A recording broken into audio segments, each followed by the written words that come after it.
Okay, so let's kind of talk through what we talk about this forward leading H.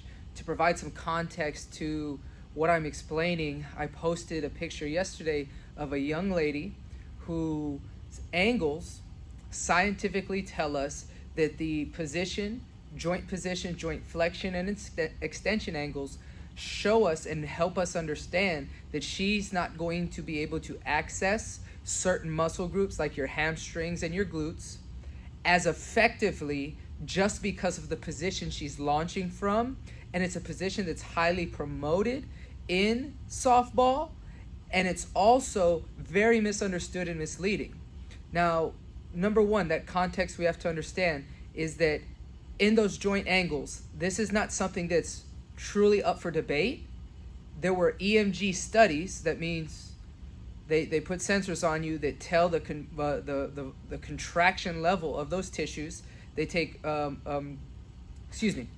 they take maximum voluntary isometric contraction levels. So how can the athlete or the person beforehand maximally contract their tissues, whatever that muscle is, and then they go ahead and have the athlete perform certain exercises at different flexion angles of the knee, flexion angles of the hip, extension angles, all those things, to see where that person is able, number one, to maximally contract at the closest percentage of what they can do maximally, and number two, to verify which positions elicit the ability and the access for that athlete to use those muscles best.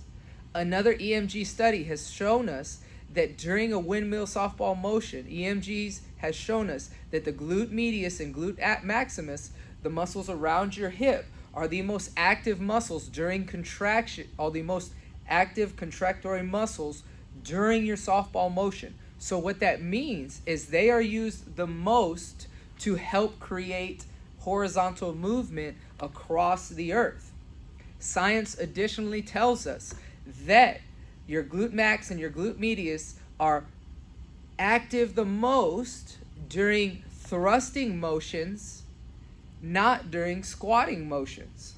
So in combination with what science tells us, what research has found for us, there's a misleading understanding of, number one, what this forward lean position is, and then number two, that it's an optimal position for you to launch from. So the first thing we have to clarify is the actual sprinter position in many of the photos that you're seeing and that you're shown and all of those things. The first thing you have to understand is the sprinter being shown, the context of their movement is they're performing the acceleration phase, so more like a block start from their race. So what we have to understand then is that the angle of acceleration is extremely different from what we do once we reach max velocity and once we maintain max velocity. There's several phases to sprinting. So when you show that picture and you try to correlate it to launch from a pitching position, the first mislead that we're going to have is the position and extension of the back limb. Understand that in the pictures being shown, you see plantar flexion of the foot and extension of the limb through the spine, because at that moment in space and time, that athlete has fully energized and transmitted energy up the kinetic chain into the next limb. So what that means is at that moment in time, in that picture that you're constantly shown, that athlete has already finished using that leg. And their next task and objective is not to stride out. Their next task and objective is to strike behind the hip to continue to accelerate forward. This alone should help you in understanding that the correlations between these two pictures is completely erroneous.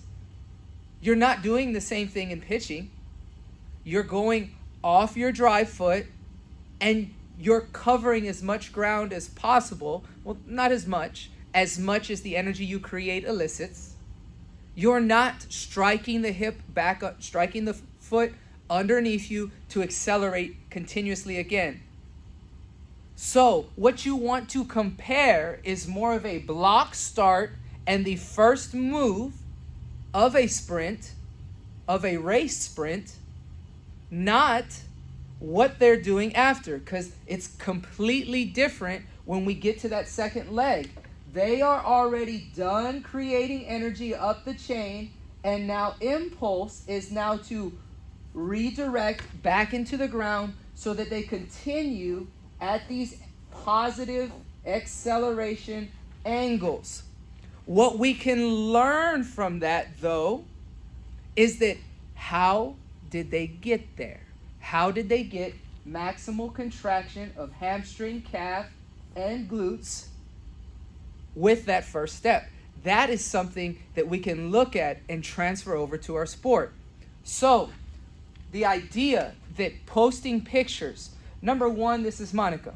All 4 of those pictures are taken at different points during that player's application of force. What that means is if you're going to use the interpretation of you have eyes to see this, then your eyes have to also know at what points that athlete applied force into the ground. Because for all 4 people, it's different. All 4 people land different. And all 4 people do specific things not associated with that forward-leaning H that create energy for them. And we have to understand that. Number one, Monica, if you take the context out that she is allowed to lift her front foot off the rubber and fully push with this back leg, the number one thing that's going to be different in all 4 photos is that both heels are moving in a synchronized position as the pelvis opens the torso and deepens the angle of the shin. So as the pelvis moves this way, your torso comes up and your shin angles deepen. Monica is the most similar to a sprinter in this fact because she's allowed to fully push off this rear leg and then she plants this leg.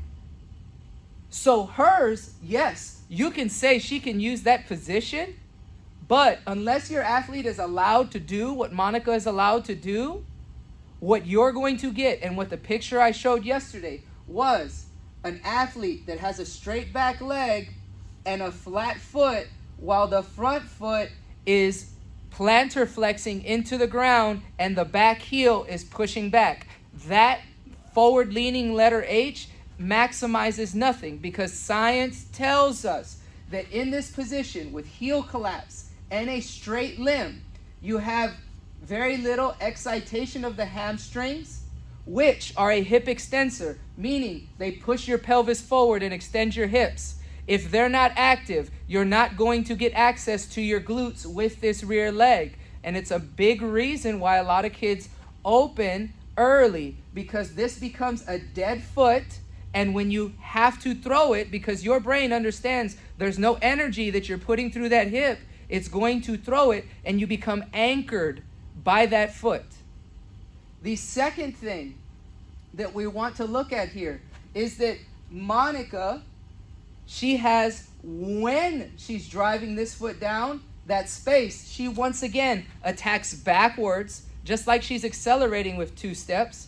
Could be possibility, strong likelihood that that's why she throws some real good gas, because she's allowed to go 1, 2 and fully get everything out of the limb before transferring it to the next one.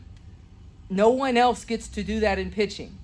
So my gripe is that it's misleading to coach this and say that what do you see when none of you I've ever heard talk about foot position, lower leg stiffness, how to lock the tibia to the femur so that the hip drives the knee height, because I've seen the article you have on knee drive, but there was nothing that mentioned how pulling the toes up into extension and activating the transverse arch, which is right underneath the ball of your foot, create tension within the foot. Tension and fascial tensioning lock the tibia to the knee, to the femur, and the femur being attached to the hip is driven by the amount of contraction and hip extension you get from the hamstring and the glutes. Your kids aren't doing that. You're not coaching that. So this is not a suitable position for you to correlate to absolutes or, oh, if she gets in that position, or let me coach her in that position, it's going to make her successful. This forward lean for Monica has nothing to do with the way you approach and teach it. And it is false and misleading to compare the forward leaning H to a sprinter position, because what you see in that picture is encompassing entirely different thing than what we're going to see in the next ones. Okay? Tincher, I don't have video on, but from the picture you showed me, we can see similar things. Her front foot is elevated, but at the same time, we have both heels moving at the same rate, meaning both Achilles are going to fire instead of the back one being stretched like the picture I showed and like what most videos I see do. Once again, hopefully the pelvis is moving, and likely because she is a better mover and a more elite mover, the pelvis is the biggest thing that no one's talking about, and how the pelvis keeps your athletes from throwing their chest and shoulders and chin up to open their torso.